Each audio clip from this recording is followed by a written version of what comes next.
John Thompson is a man with a story that's as complicated as Washington, D.C., the city where he grew up, and the city where he built a Hall of Fame coaching career at Georgetown University.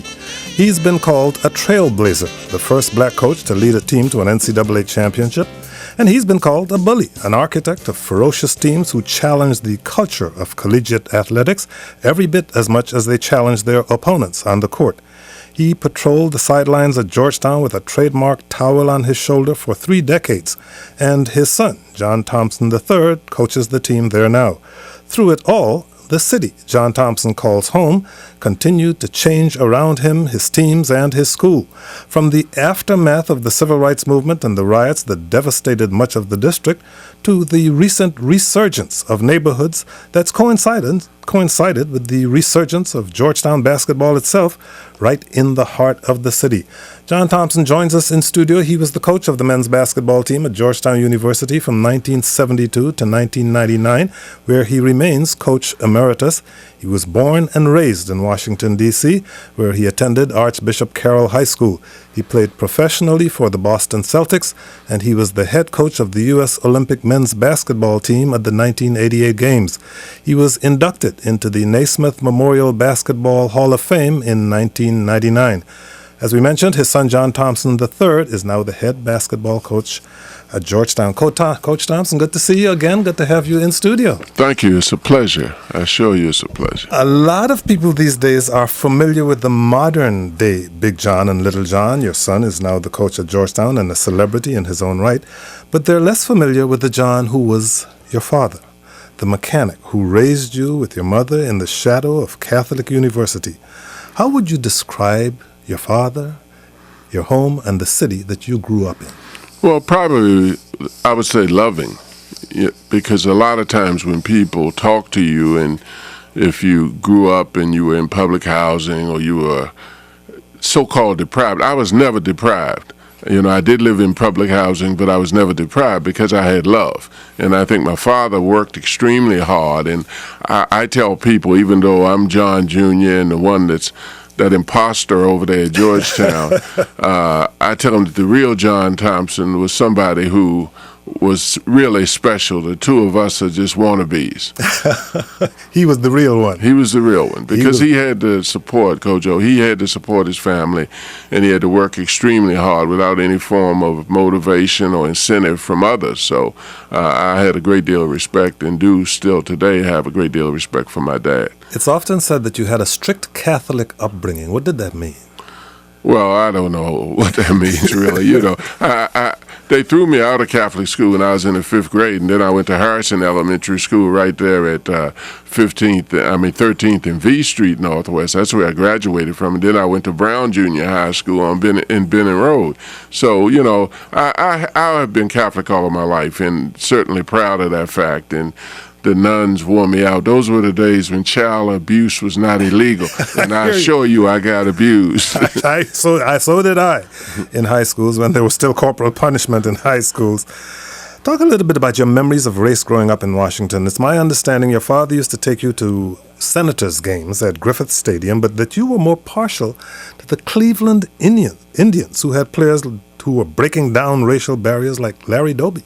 Well, and I think, Washington Senators definitely was a home team, right down there on Georgia Avenue. At that time, I was living at 1425 W Street Northwest, and we used to walk, Kojo, to the Griffith Stadium anytime the Cleveland Indians came in town, because that was a team that had an African-American, in fact, the second African-American who came into baseball several weeks after Jackie Robinson, Larry Doby, number 14 center fielder. So we would go to Griffith Stadium, and that was probably my first introduction to Major League sports, period. My dad would be in the bleachers yelling and screaming for Doby and arguing with the guy behind him. We had a lot of fun, but that probably gave me the sports bug as much as anything. 800-433-8850 is the number to call if you'd like to join the conversation with John Thompson Jr. 800-433-8850. You can also send email to kojo@wamu.org. Send us a tweet at Kojo Show, or simply go to our website, kojoshow.org, and ask a question or make a comment there.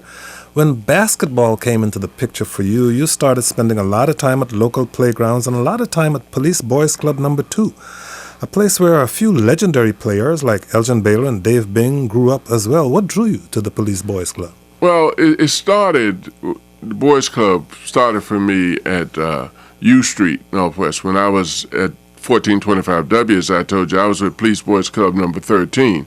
Then I moved out into far northeast, but the thing that drew me to the club was the fact that a lot of Washington was segregated at that time, and the players that played with me at John Carroll High School could play in the Jolliff's Boys Club League on Wisconsin Avenue, but the African Americans had to go to Police Boys Club. So I got attached to Police Boys Club Number 2 with Bill Butler and Mr. Wyatt and spent a lot of time there. In fact, I almost lived there when I was not in school or not doing something else. So you just sort of it was a place to hang out. And you didn't have a lot of indoor facilities the way kids have today. We played in the backyard there. If you looked at it now, my sons and my grandchildren would look at him and say, "Do you play there?" It looked like a backyard more than it did a court.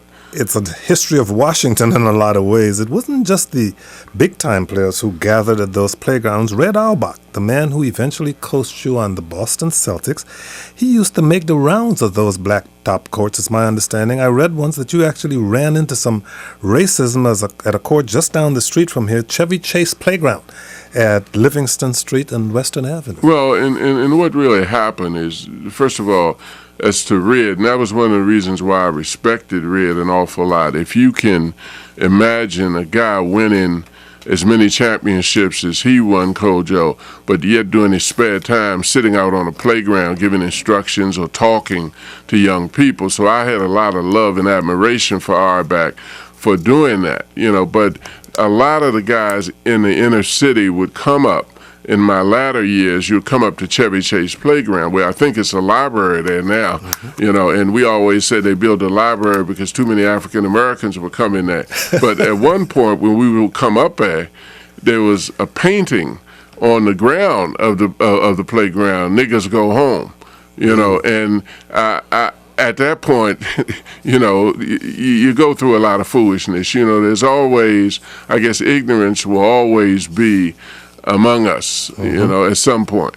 Yep. Well, you talked about that. During your time at Georgetown, there was a time when somebody had hung a banner out a window with the word nigger on it, "Tell that nigger coach to go back where he came from," or words to that effect. And your concern was about the young people who may have seen that sign. Well, and I think that it wasn't indicative of the university. My biggest concern with something like that is that you're damned if you do, if you're damned if you don't, because first of all, everybody in the school, that didn't reflect their views of me, nor did it reflect their views of black folks.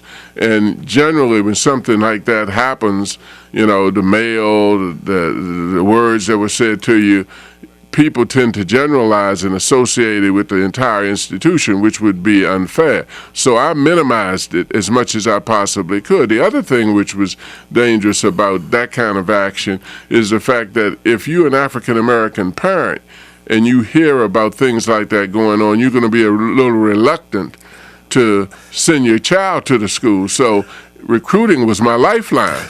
So you had to sort of minimize something like that. Well, a lot of people would love to believe that we have entered a post-racial era, but I do have to tell you that when Joel Ward scored the winning goal for the Capitals last night to eliminate the Boston Bruins, Boston Red Sox fans were throwing that nigger word all up and down tweets last night simply because he happened to be the one who scored to eliminate them from the playoffs. Well, and, I made a living in Boston. And being with the Celtics. And that's the thing that bothers me when I see something like that, is the fact that does not reflect the view of everybody. It reflects the view of a few ignorant people who are still among us. And when something like that happens, I have just as many friends that are white in Boston who are embarrassed about it or angry about it as I do friends that are black. But it rips the scab off. You reflect on what has happened to you in the past, and you say, my God, this still exists, this still happens. Here's a guy that scores the final goal for the Caps, and then you have to be faced with that kind of adversity. You talked about Larry Doby. Well, Larry Doby, when he came into the league, second to Jackie Robinson, he couldn't even get a baseball glove to play first base for him, his own teammates. He had to get it borrowed from the other team. He couldn't get anybody to warm up with him. But, okay, you said that was the sign at that time. But now when you hear this happening now, it's really disgusting because it reflects on people that it shouldn't reflect on in some instances. It certainly does. 800-433-8850 is the name to call if you'd like to join this conversation. You can also send an email to kojo@wamu.org. We're talking with John Thompson, Jr. He was the coach of the men's basketball team at Georgetown University from 1972 to 1999, and he started a radio show based here in Washington in 1998, from which he just retired. You eventually starred for a legendary run of teams at Archbishop Carroll. Let's take a look at your Carroll team for 1 minute, which played in the city title 3 years in a row. You became a national champion as a coach at Georgetown. Now you're on the board of one of the biggest companies in the world, Nike. Tom Hoover, your teammate, played at Villanova, then for the New York Knicks. And Monk Malloy played at Notre Dame, became a priest, and eventually became the president of the University of Notre Dame. When you guys were all playing together, what sense did you have about where you all might be heading down the road as people? And I can also mention one of your opponents at Spingarn, Dave Bing, who's now the mayor of Detroit. Dave Bing, Ollie Johnson, it was a lot of fun at that time. Well, I don't think you had a sense at that age of where this would lead you to. You were happy, you were trying to win ball games. It was a new environment to me, going from the D.C. public school system, which I spent more time in probably than I ever did in the Catholic school system, and going to Carroll, making an adjustment. You start to win ball games, a lot of excitement's involved, you being recruited. As you said, Tom Hoover was a great player. Monk Malloy became the president of Notre Dame. George Leftwich, who is the athletic director now up at John Carroll, was probably one of the most competitive players that I ever played with. So those are refreshing and exciting memories that you have of things like that. But along with all of that, there comes educational situations that you have to learn to adjust to. Because, see, at that time, and you touched on it just a little bit, we might have won 55 games in a row here in Washington, D.C., but during the summertime, the white players could only play west of the park. They couldn't only play. They played west of the park, but that's how I got attached to number 2, Sherwood, and those places, because we couldn't even play in summer league tournaments with the guys that we were winning championships with at a Catholic school. So, you had to adjust to that. You had to be able to digest that and deal with it and put it in a proper perspective as you grow up. I'll get to that proper perspective thing later, but first to the telephones. Here is Elizabeth in Washington, D.C. Elizabeth, you're on the air. Go ahead, please. Thank you. John, I doubt that you remember me at all. I was the athletic director at Sidwell Friends School until 1983. And Eddie Saw worked for me, and I know he coached in your summer league, and I think you brought your son over to Sidwell at one point to see if you wanted to have him come to the school. So I became a fan of yours then, mostly by talking to Eddie, and have sort of followed you for years. Thank you. You've been such a wonderful role model. The whole thing with Prop 49 with the NCAA. 48, I think. And your radio show I've loved listening to, and if I'm watching a game in the Final Four, I'd rather turn the radio on to listen to you than listen to the TV people. And it's fascinating to know more about your history. I know you were at Carroll. What are you doing now? Are you totally retired? And why did you decide to retire from the radio show? Well, the word retire is not in my vocabulary, first of all. Let me clarify. I resigned. Sure did. When you retire, people stop paying you. So I never retire. I still do some work for the university. I'm still doing some work for TNT Sports with the NBA, and I'm still on the board of directors at at Nike, as well as I'm doing some Westwood One national radio. So I had about 5 jobs. It's down to 4 now. So I'm down to 4, and it's time for me to step back from a daily assignment that I did. I enjoyed the radio immensely and enjoyed learning and hearing perspectives from other people, just as you're calling it. Mm-hmm. Thank you very much for your call, and I'm glad he left the radio because that is what allows him to be available to be on this radio show today. So thank you very much for your call. We're going to take a short break. If you'd like to join the conversation with John Thompson, call us at 800-433-8850. Send an email to kojo@wamu.org or send us a tweet at Kojo Show. I'm Kojo Nnamdi.